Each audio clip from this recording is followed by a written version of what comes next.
ខ្ញុំអត់ទេឈប់ព្រះនាងស៊ូហ្វីមកដល់ហើយម្ដាយមីង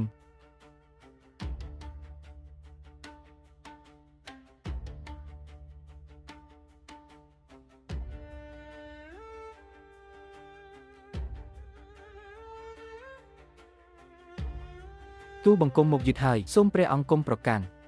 សំណាងដែលអ្នកបានស្វែងរកព្រះពរការធ្វើដំណើរលំបាកណាស់មិនមានហេតុផលដើម្បីស្ដីបន្ទោសទេឲ្យអង្គុយចុះសូមអរព្រះគុណ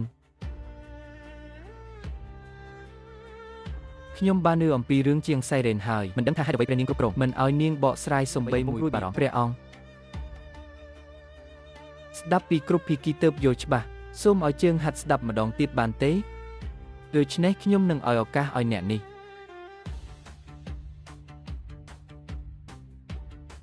ព្រះអង្គ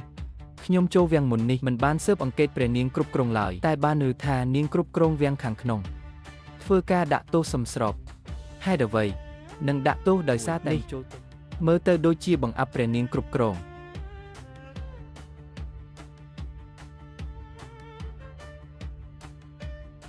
ខ្ញុំត្រូវចាប់រកវិធីជួយខ្លួនឯងព្រះអង្គខ្ញុំសូមអនុញ្ញាតសូមឲ្យព្រះអង្គបញ្ជូនមនុស្សទៅស៊ើបអង្កេតសាកសពជាងសៃរ៉េនធ្វើតាមពាក្យនាងបាទព្រះអង្គលើថ្ងាសរបស់ជាងសៃរ៉េនមានស្នាមផ្កាម៉ូដានឈាមពេញមុខមាត់ខូចខាត់អស់ហើយព្រះនាងគ្រប់គ្រងការធ្វើបែបនេះហួសពេកហើយព្រះអង្គខ្ញុំខឹងពេកទើបដាក់ទោសនាងមិនបានគិតថាជាងសៃរ៉េននឹងគិតខ្លីបែបនេះព្រះអង្គខ្ញុំដឹងកំហុសហើយ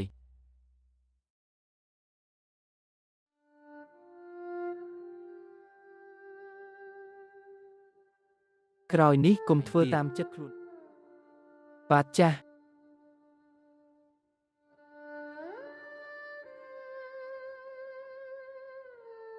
បានហើយថ្ងៃនេះពិធីរាត្រីបញ្ចប់ត្រឹមនេះអ្នកទាំងអស់គ្នាត្រឡប់ទៅវិញបានហើយទៅជូនព្រះអង្គត្រឡប់ផងនៅពេលនោះខ្ញុំគ្រាន់តែមានអារម្មណ៍សំណាងដែលមិនអនុញ្ញាតឲ្យអ្នកដែលចង់បំផ្លាញខ្ញុំសម្រេចគោលបំណងបានចំពោះល្បែងធំមួយនេះខ្លួនឯងកំពុងដើរតួអ្វីនៅពេលនោះខ្ញុំមិនទាន់យល់ទេ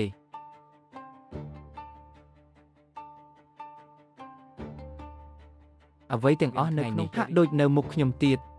គ្រាន់តែដើរខុសមួយជំហានគឺមានតែផ្លូវស្លាប់ប៉ុណ្ណោះទីនេះជាកន្លែងគ្មានមេត្តាមិនទៅមុខគឺថយក្រោយគ្មានការលើកលែងឡើយ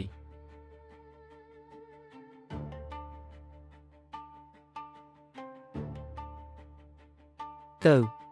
ស្រីបម្រើអានាថារបស់លោកស៊ូអ្នកហ៊ានប៉ះសៀវភៅខ្ញុំទៀតនេះជាសៀវភៅដែលឪពុកទុកឲ្យខ្ញុំហេតុអ្វីខ្ញុំមិនអាចអានបានគ្រាន់តែជាស្រីបម្រើម្នាក់ប៉ុណ្ណោះពេលក្រោយរៀបការថ្លៃសំណងគឺគ្រប់គ្រាន់ហើយសម្រាប់គ្រួសារយើងអាណិតណាស់សម្រាប់ចៅអេចៅកុំរងទុកទៀតខ្ញុំចង់យល់ព្រមចូលវាំងតាមម្ដាយមីងចូលវាំងបើចូលវាំងហើយនឹងមានឋានៈមិនចាំបាច់មើលមុខគេបែបនោះទៀតអ្នកត្រូវយល់ថាចូលវាំងដូចចូលសមុទ្រខាងក្នុងវាំងគឺគ្រោះថ្នាក់ជាងខាងក្រៅជាច្រើនដងចៅមិនខ្លាចទេជួបព្រះអធិរាជចម្ដងគឺជាសំណាងមិនថាមានអ្វីកើតឡើងខ្ញុំនឹងដើរទៅមុខឲ្យបានរឹងមាំយួនចៅកំពុងគិតរឿងពិធីរាត្រីថ្ងៃនេះមែនទេមានព្រះមហាក្សត្រយានីដូច្នេះគ្រប់គ្នាគោរពព្រះនាងគ្រប់គ្រងថ្ងៃនេះអ្នកធ្វើឲ្យនាងខឹងត្រូវប្រយ័ត្នឲ្យខ្លាំងនៅពេលក្រោយវូសៃរ៉េនព្រះនាងយ៉ាងស៊ូហ្វេហៅមកហើយអរគុណបងស្រីស៊ុយហ្វេទៅបានហើយវូសៃរ៉េនសូមតាមខ្ញុំមកបាទ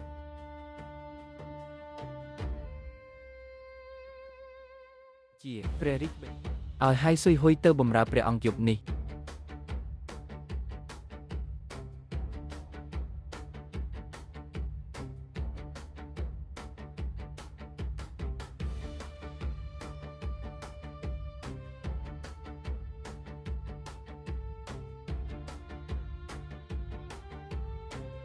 ផ្កានេះស្អាតណាស់នេះជាផ្ការីកក្រហមក្នុងโลกនេះកម្រមានណាស់ នេះជាអ្វីដែលម្ចាស់យើងបានដាំយ៉ាងយកចិត្តទុកដាក់ចៅអេបានគោរពម្ដាយមីងកូនល្អថ្ងៃនេះធ្វើឲ្យកូនភ័យហើយអរគុណម្ដាយមីងដែលជួយចៅអេគ្រូសាតែមួយនិយាយអរគុណធ្វើអ្វីមកឲ្យម្ដាយមីងមើលកូនឲ្យច្បាស់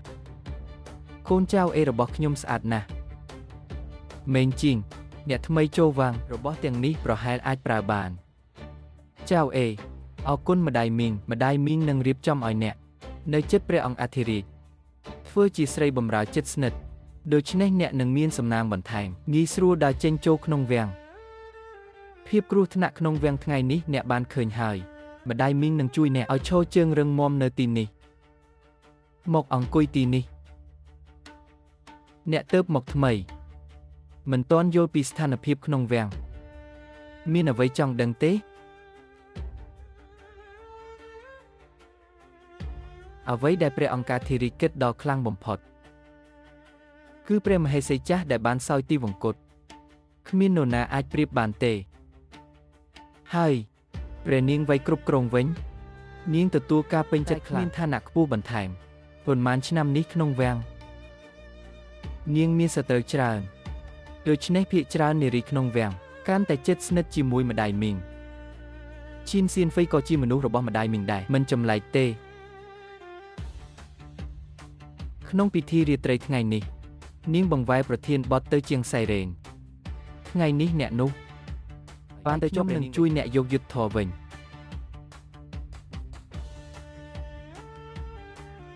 ម្ដាយមីងខ្ញុំពិតជាចាប់អារម្មណ៍លើព្រះរាជបុត្រជាងគុំនិយាយបែបនោះប៉ុន្តែអ្នកគួរតែដឹងអំពីពួកគេព្រះអង្គមហាលីឆេងឈៀនជាបុត្រច្បងរបស់ព្រះមហេសីត្រូវបានចិញ្ចឹមជាម្ចាស់រាជព្រះវៃអង្គមានលក្ខណៈស្រដៀងព្រះអង្គអធិរាជដូច្នេះទទួលការពេញចិត្តខ្លាំងព្រះអង្គចិនទូជាងគេក្នុងបងប្អូនបាត់ម្ដាយតាំងពីក្មេងត្រូវព្រះអង្គអធិរាជចិញ្ចឹមផ្ទាល់គឺជាកូនដែលព្រះអង្គស្រឡាញ់បំផុតម្ដាយមីងក្នុងវាំងខ្ញុំគួរប្រុងប្រយ័ត្នអ្វីខ្លះក្នុងវាំងនេះមាន3ចំណុចទី1គឺប្រុងប្រយ័ត្នក្រៅពីម្ដាយមីងអ្នកមិនអាចទុកចិត្តនរណាបានទេទី2គឺអត់ធ្មត់ផ្កាដែលរីកយូរបំផុតមិនមែនជាផ្កាស្អាតបំផុតទេតែជាផ្កាដែលអត់ធ្មត់បំផុតទី3គឺមុតមមនៅទីនេះបេះដូងទន់ភ្លន់គឺជាចំណុចស្លាប់អ្នកនឹងយល់បន្តិចម្ដង